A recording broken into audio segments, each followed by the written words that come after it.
শুরু করতে যাচ্ছি ম্যাট ফাউন্ডেশনের প্রি রেকর্ডেড কোর্সের প্রথম ভিডিও, লেকচার 1 আর কি। তো এখানে আমরা প্রথমেই সরাসরি সফটওয়্যারে না গিয়ে এখানে আমাদের কিছু বিষয় জানা খুবই জরুরি। তো সেই কারণে এখানে আমি প্রথমে সেই বিষয়গুলো নিয়ে আলোচনা করব, এরপর আমরা পরবর্তী পার্টগুলোতে সফটওয়্যারে যাব। তো এখানে আমাদের প্রথম যে আলোচনার বিষয় সেটা হলো necessity of raft mat or raft foundation. তো এখানে আমরা মানে ম্যাট ফাউন্ডেশনের প্রয়োজনীয়তা কখন বা ম্যাট ফাউন্ডেশন আমরা কখন ব্যবহার করব, এটা হলো একটা খুবই গুরুত্বপূর্ণ প্রশ্ন, কমন প্রশ্ন। তো এটার অ্যান্সারটা এখানে আছে যে আমাদের যখন sum of footing area is greater than 50% of building footprint then raft is preferred.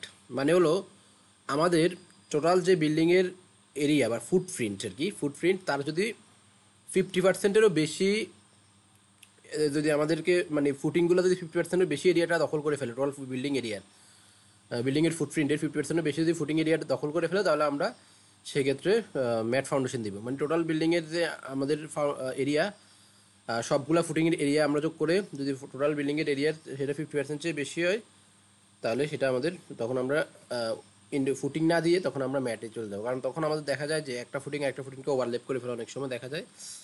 আবার কনস্ট্রাকশনে অনেক সমস্যা হয়, মানে খুবই ক্লোজ ফুটিংগুলো থাকে, যার কারণে আমরা ম্যাট দিই তখন। তো এটা আসলে এটা একটা কনসেপ্ট আর কি।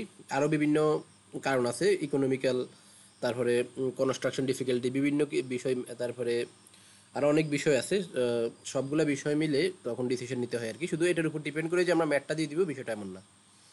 আচ্ছা, এই যে এখানে এটাই বলা আছে, but this concept is not acceptable by all professional. অনেকের মতে এটা মানে অনেকের সাথে এটা ভিন্ন মতো থাকতে পারে আর কি, এটাই বলা হয়েছে এখানে। আর আমাদের এই যে কখন আমরা ম্যাট ফাউন্ডেশনটা সাজেস্ট করি সেটা এখানে আমাদের এখানে আছে। যখন আমাদের বিল্ডিং লোডটা খুব বেশি হবে, heavy building load is heavy, যখন বিল্ডিং লোডটা খুব বেশি হয়, এর ফলে allowable bearing capacity of soil is so small that individual footing would cover more than 50% or 80% of floor area. এটা আমি অলরেডি আলোচনা করেছি, বলেছি যে এখানে যখন আমাদের ফুটিংয়ের মানে আমাদের সয়েলের বেয়ারিং ক্যাপাসিটি কম হবে, তখন আমাদের ফুটিংয়ের সাইজগুলো অনেক বড় বড় হয়। বড় বড় হলে দেখা যায় যে আমাদের যে টোটাল বিল্ডিংয়ের যে ফ্লোর এরিয়া আছে, ফ্লোর এরিয়ার 50% হতে 80%, 50% বা কখনো 80%-এর বেশি ফুটিং এরিয়াটা দখল করে ফেলে, মানে ফ্লোর এরিয়ার। তাহলে সেক্ষেত্রে আমরা ফুটিং ব্যবহার না করে আমরা তখন ম্যাট ব্যবহার করতে পারি। আর soil contains compressible lenses or the soil is sufficiently erratic. মানে এখানে হলো আমাদের অনেক সময় দেখা যায় যে আমাদের বিভিন্ন জায়গায় মাটির কন্ডিশন কোথাও ভালো কোথাও খারাপ, মানে কোথাও দেখা যায় এরকম হোল থাকে, ফাঁফা অংশ থাকে মাটির মধ্যে। তো তখন ওইখানে যদি আমরা ফুটিং দিই, তাহলে ওইখানে কিন্তু অনেক বেশি সেটেলমেন্ট হয়ে ওইখানে একটা মানে আমাদের ড্যামেজ হওয়ার একটা চান্স থাকে। তো সেজন্য আমাদের আমরা যদি সেখানে যদি ফুটিং না দিয়ে আমরা যদি ম্যাট ফাউন্ডেশন দিয়ে দিই, তাহলে কিন্তু এটা ব্রিজিংয়ের মাধ্যমে এটা কিন্তু মানে ওই যেখানে সয়েলের কন্ডিশন খারাপ সেখানে এটা কাভার করে নেবে। এরপরে আমাদের আছে when it is difficult to define assess the extent of each weak point or cavities. আচ্ছা, এখানে হলো আমাদের একটা যদি বড় ফ্লোর এরিয়া হয়, তাহলে বড় ফ্লোর এরিয়ার সব জায়গায় সয়েলের কন্ডিশন সমান থাকে না। কোথাও দেখা যায় যে পকেট থাকে, মানে পকেট বলতে ফাঁপা অংশ থাকে আর কি, উইক পকেট, মানে যেখানে মানে যেই পজিশনটাতে বা যেই জায়গাটাতে আমাদের সয়েলের ব্যারিং ক্যাপাসিটি খুবই কম, অথবা দেখা গেছে আপনি একটু গর্ত করলে দেখা গেছে যে এটা ফাঁপা একটা অংশ পান, ক্যাভিটিস মানে উইক পকেট থাকে। তখন সেখানে যদি ফুটিং দিতে যায়, তাহলে সেক্ষেত্রে দেখা যায় যে ওই অংশটুকুতে অনেক বেশি ডিফারেন্সিয়াল সেটেলমেন্ট হয়ে ওইটা ইয়ে হয়ে যেতে পারে। যার কারণে আমরা যদি সেসব ক্ষেত্রে অনেক সময় দেখা যায় আপনার যদি 3-4টা পকেট থাকে, উইক পকেট সয়েলের মধ্যে, তাহলে সেক্ষেত্রে কিন্তু এটা অনেক রিস্ক হয়ে যায়। তো সে তখন আমরা যদি এখানে ম্যাট ফাউন্ডেশন দিয়ে দিই, তাহলে এটা কিন্তু এই উইক পকেটগুলোর ইফেক্টটা আর পড়বে না বিল্ডিংয়ের মধ্যে বেশি একটা। আচ্ছা, when it is difficult two estimate the overall and differential settlement. অনেক সময় আমাদের মাটির কন্ডিশন এমন থাকে যে আমরা ডিফারেন্সিয়াল সেটেলমেন্টটা আমরা এস্টিমেট করতে পারি না, বা ওভারঅল সেটেলমেন্টটা আমরা ক্যালকুলেট করাটা আমাদের জন্য সো টাফ হয়ে যায়। তখন আমরা ম্যাট ফাউন্ডেশন দিকে চলে যাব। এরপরে আমাদের when structure and equipment to be supported is very sensitive or differential settlement. এটাও ডিফারেন্সিয়াল সেটেলমেন্টের সাথে যখন আমাদের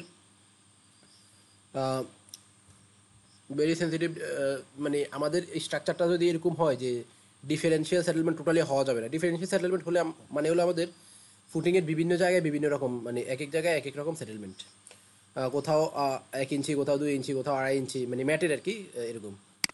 অথবা মানে সয়েলের বলতে পারেন। তো এখন কিছু কিছু স্ট্রাকচার আছে যেগুলো আসলে আমাদের এই যে ডিফারেন্সিয়াল সেটেলমেন্টের এগেনস্টে, মানে এটা আসলে অনেক সেন্সিটিভ।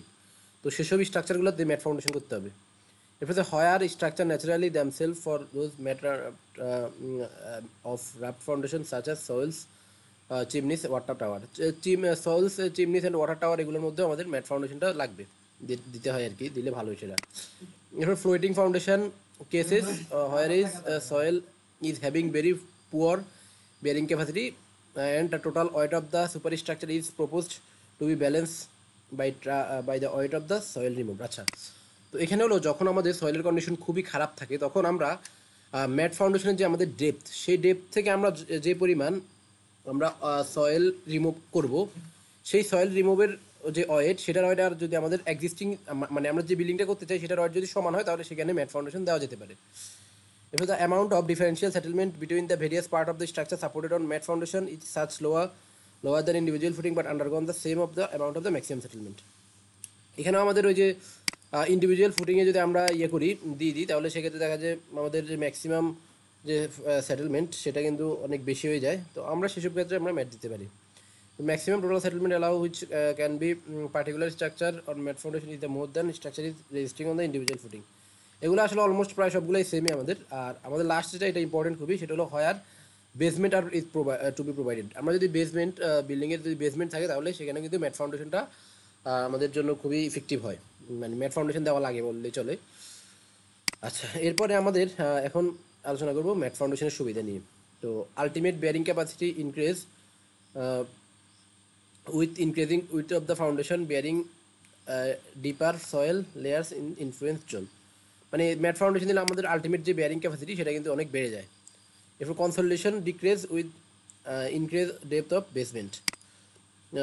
বেসমেন্টের আমরা যদি ডেপথ ইনক্রিজ করি তাহলে আমাদের কনসলিডেশন সেটেলমেন্টটা ডিক্রিজ কমে যায়, কনসলিডেশন সেটেলমেন্ট। এরপর minimise differential settlement, differential settlement তো অনেক মিনিমাইজ করে, এটা বলার অপেক্ষা থাকে না। এরপর আমাদের বিভিন্ন ধরনের ফাউন্ডেশন আছে, ম্যাট ফাউন্ডেশন বা র্যাফট ফাউন্ডেশন আছে। তার মধ্যে এক নম্বর হলো র্যাফট সাপোর্টেড অন সয়েল, মানে সয়েলের উপর আমাদের শুধু ফাউন্ডেশনটা থাকবে। বয়েন্সি র্যাফট আর floating raft, fully compensated mat foundation, এটা হলো আমাদের one kind of mat foundation, buoyancy raft আর ফ্লোটিং র্যাফট বলা হয় এটাকে। আর raft foundation on soil and piles, মানে এটাকে পাইল্ড ম্যাট বলা হয়, মানে পাইলও থাকবে, পাইল ক্যাফের উপরে আমাদের আবার ম্যাটটাও থাকবে, এটা আর কি। এটা হলো আমাদের মানে based on method on their সাপোর্টের উপর ডিপেন্ড করে। আর আমাদের স্ট্রাকচারাল সিস্টেমের উপর ডিপেন্ড করে বিভিন্ন ধরনের ম্যাট আছে। Plain slab raft with flat concrete slab having uniform thickness throughout, this can be with pedestal or without pedestal, মানে নর্মাল আমাদের যে স্ল্যাব সেই স্ল্যাবের মতো আর কি এটা হবে। আর beam and slab raft with can be designed with down stand beam and up stand beam system. এখানে হলো এটাকে আপনারা একটা স্ল্যাবের সাথে, মানে আমাদের বিম সাপোর্টেড যে স্ল্যাব সেটার সাথে তুলনা করতে পারেন। বিম সাপোর্টেড স্ল্যাবে যেরকম আমাদের নিচে বিম থাকে, ম্যাটের মধ্যে এরকম হইতে পারে, ডাউন স্ট্রিম মানে হলো নিচের দিকে বিম থাকতে পারে, আপ স্ট্রিম মানে উপর দিকেও বিম দিয়ে ম্যাট করা যেতে পারে।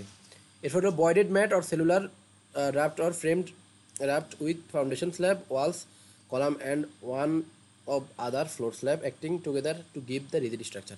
বয়েডেড বা সেলুলার ম্যাট, মানে আমাদের ম্যাটের মাঝখানে বয়েড থাকতে পারে, সেরকম ম্যাটও হইতে পারে। তো এটা ছিল আমাদের টোটালি ম্যাট ফাউন্ডেশনের আমাদের নেসেসিটি। এরপরে হলো ম্যাট ফাউন্ডেশনের অ্যাডভান্টেজ, এরপর হলো টাইপস অফ ম্যাট ফাউন্ডেশন। তো আজকের আজকের লেকচার এতটুকুই। এর পরের লেকচারে আমরা লোড কম্বিনেশন এবং আমরা সফটওয়্যারে চলে যাব। ওকে।